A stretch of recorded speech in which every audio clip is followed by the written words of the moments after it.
ఎంతోమంది sudden death అనుకోకుండా. ఒక అక్క వచ్చి చెప్తున్నారు, అక్క మొన్నే మా తమ్ముడు నాతో పాటు ఊరొచ్చాడక్క, నేను మా తమ్ముడు కలిసి మా చిన్నాన్నగారు చనిపోతే వెళ్ళేసి వచ్చాము. మొన్నే నిన్న సాయంత్రమే న్యూస్, తమ్ముడు చనిపోయారు అని. ఎలా మరణించాడక్క అని అడిగితే సడన్గా హార్ట్ స్ట్రోక్ వచ్చేసింది, చనిపోయాడు ఆయన. దేవుని బిడ్డ, మనిషి ఎప్పుడు చనిపోతాడో తెలియదు.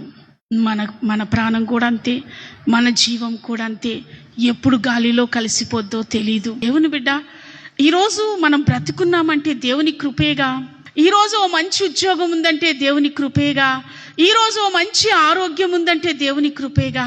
ఈరోజు నన్ను బ్రతికించావయ్యా. మనం అనుకుంటాం, దేవుడు నాకు ఏ మేలు చేశాడని. 1,00,000 రూపాయలు ఇచ్చాడా? నేను అడిగినప్పుడు 10 లక్షలు ఇచ్చాడా ఆయన కృతజ్ఞత చెప్పడానికి? అమ్మా, నీవు బ్రతికుంటేనే 10 లక్షలు సంపాదించగలవు. అయ్యా, నీవు ఆరోగ్యంగా ఉంటేనే 10 లక్షలు సంపాదించగలవు.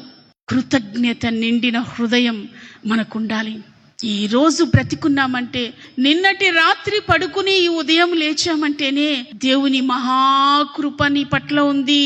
అది చాలు ఆయన్ని స్తుతించడానికి. ఈరోజు 3 పూటలా భోంచేసావంటే అది దేవుడు నీ పట్ల చూపిన కనికరమే కదా. కృతజ్ఞత ఉందా? దేవా, నాకు మంచి ఆహారాన్ని ఇచ్చావు, దాని కొరకు మీకు వందనాలని ఏ రోజైనా స్తుతించావా దేవుణ్ణి? ఆహారం కాదు, మనకు ఓ పెద్ద ఇల్లు ఇస్తే, ఓ పెద్ద కారు ఇస్తే అప్పుడేగా దేవుని స్తుతిస్తాం. కాదు దేవుని బిడ్డ, దేవుడు నీ జీవితంలో చేసిన ప్రతి చిన్న కార్యము నుండి ప్రతి పెద్ద కార్యం వరకు స్తుతించాలి. Praise the lord.